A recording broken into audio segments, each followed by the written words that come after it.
कहता, हमरा सैया जी के चाचा कहता, कि लड़का तोहरे के पापा कहता, हमरा सैया जी के चाचा कहता।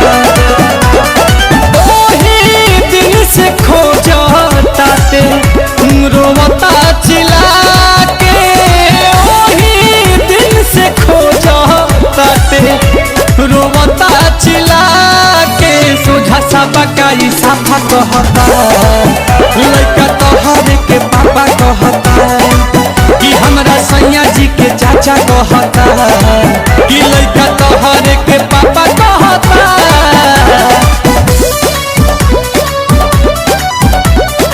Music by Priyanshu Singh.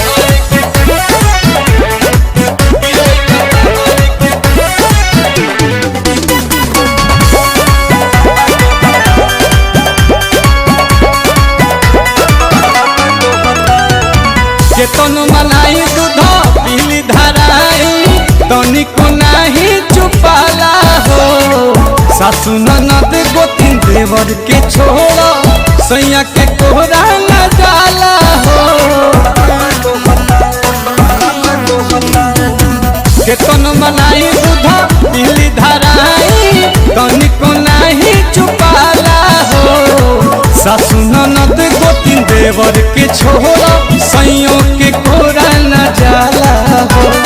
रही जात मन हमर भीतरे लजा के, अपने देरी में कातू गइला सिखा के, खाए के गोलगप्पा कहता, लड़का तोहरे के पापा कहता, कि हमरा सैया जी के चाचा कहता, लड़का तोहरे के पापा कहता।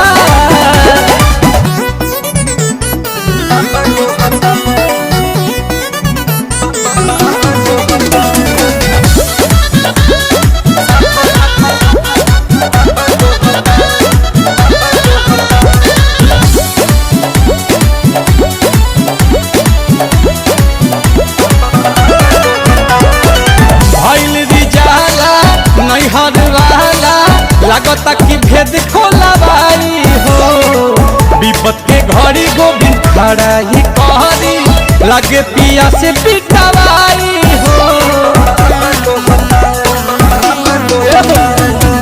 भइल रिजाला नैहर वाला लागता भेद खोलवाई हो, विपत के घड़ी रोशन खड़ा ही कहरी, लगे पिया से पिटवाई हो।